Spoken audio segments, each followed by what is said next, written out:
Disebut di dalam matan tajwid, walaysa bil Qur'ani min waqfin wajib. Dalam Quran ni tak ada wakaf yang wajib.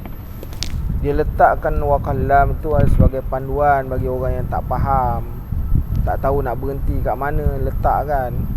Bagi orang yang faham, wakaf ni tak penting kepada dia sebab dia tahu kan. Jadi ni bagi orang yang tak faham, kenapa diletakkan lampu isyarat, letakkan ada tengkorak itu, supaya apa?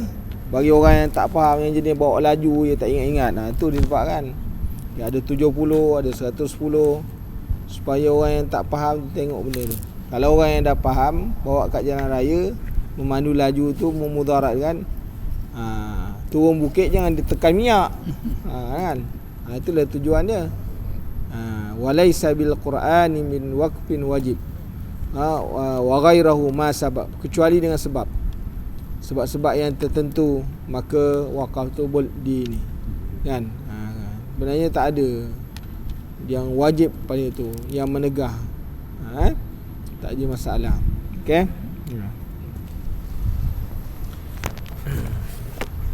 Bismillahirrahmanirrahim. Alhamdulillahirabbil alamin ajma'in. Subhanaka la ilma lana illa ma 'allamtana innaka antal alimul hakim. Wala haula wala quwwata illa billahil aliyil azim. Amma ba', ini kita menyentuh satu hadis yang menyentuh tentang kelebihan orang yang berselawat. An Abi Hurairah radhiyallahu anin Nabi sallallahu alaihi wasallam qala man shalla alayya wahidatan sallallahu alaihi ashara. Qala Nabi sallallahu alaihi wasallam man shalla alayya wahidatan sallallahu alaihi ashara. Diriwayatkan daripada Abi Hurairah daripada Nabi sallallahu alaihi wasallam, baginda bersabda, sesiapa yang berselawat ke atasku sekali, Allah berselawat ke atasnya 10 kali. Jadi Allah berselawat kepada Rasulullah sallallahu alaihi wasallam ialah dalam rahmat dan dalam Allah berselawat ni dalam bentuk rahmat dan gandaan ganjaran daripada Allah Subhanahu Wa Taala. Kalau sekiranya kita berselawat kepada Rasulullah sallallahu alaihi wasallam, maka itu sebagai maknanya memuliakan baginda Rasulullah sallallahu alaihi wasallam. Kalau Allah Taala berselawat kepada kita, dia dalam bentuk memberi keampunan, memberikan gandaan ganjaran pahala. Itu berbeza. Mana selawat kita lain, dia kata innallaha wa malaikatahu yusalluna 'alan nabi. Wahai orang beriman, sesungguhnya Allah Taala dan para malaikat berselawat kepada, maka ya ayyuhallazina amanu sallu 'alaihi wa sallimu taslima. Jadi berselawat ni bukan kita yang suruh. Kerana itu Allah Ta'ala Allah Ta'ala yang berselawat kepada Rasulullah. Malaikat juga berselawat kepada Rasulullah. Maknanya menunjukkan bahawa kalaulah yang tinggi sekali berselawat kepada yang rendah, maka yang rendah kenalah kepada yang lebih tinggi. Jadi itu sebagai penghormatan, kan? Sebagai kemuliaan.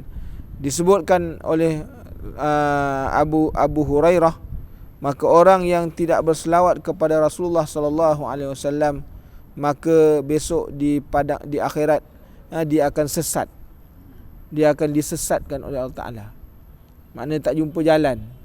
Jadi dengan sebab itu, orang yang tak mahu berselawat hidup kat atas dunia ni, tak mahu berselawat kepada Rasulullah sallallahu alaihi wasallam, dibimbang besok akan disesatkan oleh Allah Taala. Jadi tak jumpa jalan.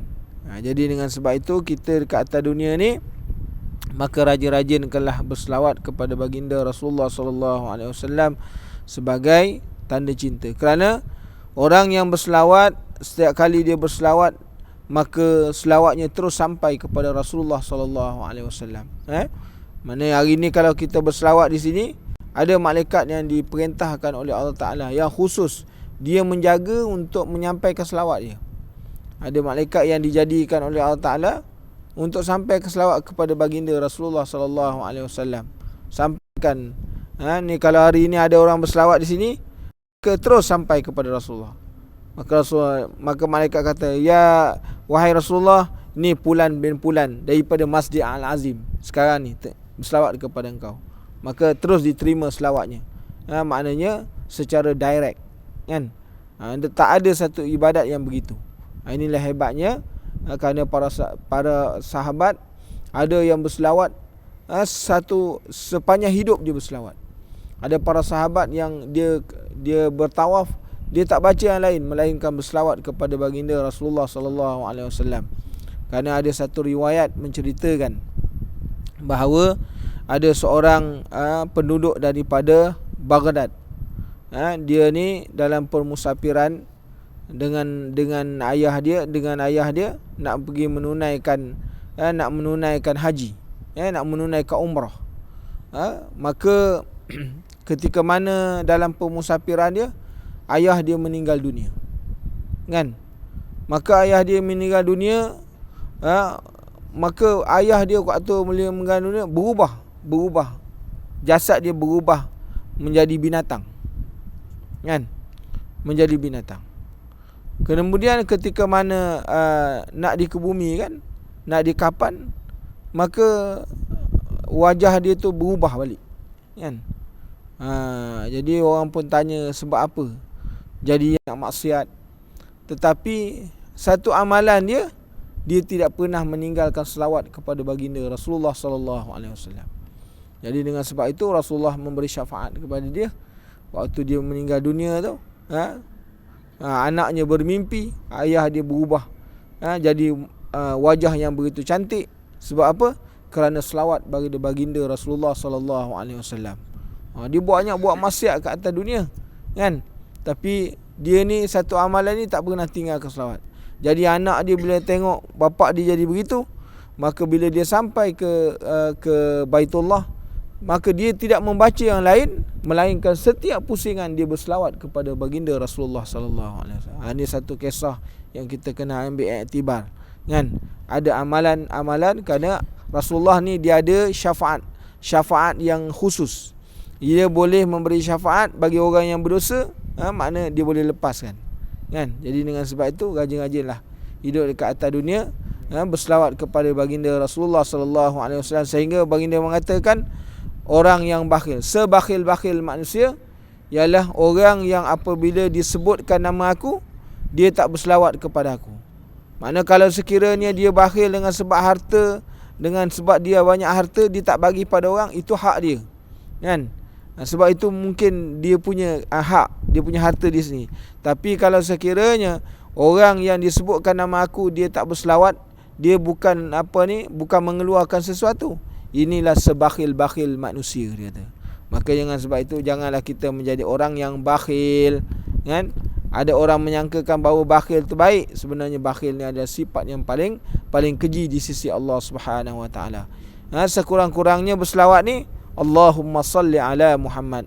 Bila ditanya apakah selawat yang paling afdal, maka selawat yang paling afdal ialah seperti mana yang disebut oleh baginda Rasulullah sallallahu alaihi wasallam, ialah selawat pada tahiyat akhir.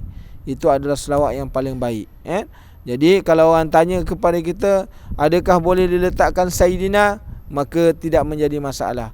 Dalam dua keadaan, Rasulullah bila ditanya, ya Rasulullah bagaimana nak berselawat kepada kamu, Rasulullah pun berkata, Allahumma salli ala Sayyidina Muhammad wa ala ali Sayyidina Muhammad kama sallaita ala Ibrahim wa ala ali Ibrahim wa barik ala Muhammad wa ala ali Muhammad kama barakta ala Ibrahim wa ala ali Ibrahim fil alamin innaka Hamidum Majid. Dalam satu riwayat yang lain, orang bertanya, bagaimana kalau kita nak berselawat kita meletakkan Sayyidina? Maka Rasulullah kata, ana sayyidun nas yaumal qiyamah. Dan satu riwayat mengatakan ana sayyidu walidu binu Adam. Makna aku ni merupakan maknanya sayyid, penghulu. Maknanya menunjukkan kalau sekiranya Rasulullah menyebutkan sayyid, maka kita tak jadi masalah. Kalau membaca selawat kepada Rasulullah sallallahu alaihi wasallam, maka kita menyebutkan maknanya Sayyidina, kerana ada hadis itu telah kita baca sebelum ni, mau dikatakan ana sayyidun nas yaumil qiyamah, atau dalam riwayat yang lain ana sayyidu walidu ibnu Adam wa Adamu takhta liwa'i wa ana fakharin.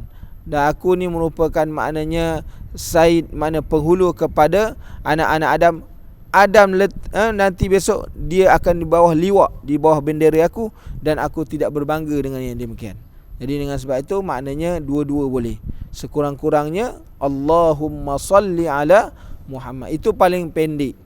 Tapi yang paling afdal, kalaulah ada maknanya selawat-selawat yang lain, selawat munjiat, selawat tafrijiyah dan sebagainya, maka selawat Ibrahimiyah adalah selawat yang paling afdal kita baca. Itu yang diajar oleh baginda Rasulullah sallallahu alaihi wasallam. Jadi insya-Allah mudah-mudahan kita memperbanyakkan selawat pada baginda Rasulullah sallallahu alaihi wasallam, kerana selawat sekali maka Allah Taala akan memberikan pahala 10 kali insya-Allah. Ibrahim tu macam mana nak tahu Sayyidina Ibrahim? Boleh, tak jadi masalah. Kerana itu yang disebut oleh baginda kan. Kalau nak tahu Sayyidina pun tak boleh, kerana itu sebagai penghormatan, memuliakan. Makna tahiyah ni makna memberikan penghormatan kan. Jadi tidaklah menjadi salah kalau kita meletakkan Sayyidina Ibrahim, kerana ia juga memuliakan akan maknanya penghulu Nabi itu sendiri. Wallahu alam. Bismillahirrahmanirrahim. Alhamdulillahirabbil alamin. Wassalatu wassalamu ala asyrafil anbiya'i wal mursalin wa ala alihi wa sahbihi ajma'in. Allahumma arhamna bil Qur'an waj'alhu lana imama wa nuran wa hudan wa rahmah. Allahumma zakkirna minhu ma nusina wa 'allimna minhu ma jahilna warzuqna tilawatahu ana al-laili wa atrafan nahar waj'alhu lana hujjatan ya rabbal alamin. Allahumma zayyinna bi zinatil Qur'an wa akrimna bi karamatil Qur'an wa albisna bi khal'atil Qur'an wa adkhilna al-jannata bi syafa'atil Qur'an wa afina min kulli bala'i dunya wa azabil akhirati bi hurmatil Qur'an. Allahumma ja'alna min ahlil Qur'an wallahu min waraihim muhit bal huwa Qur'anun majid fi lawhin mahfuz. Bismillahir syafi, bismillahil kafi, bismillahil ma'afi, bismillahil ladzi la yadurru ma'asmi syai'un fil ardi wa la fis sama'i wa huwas sami'un alim.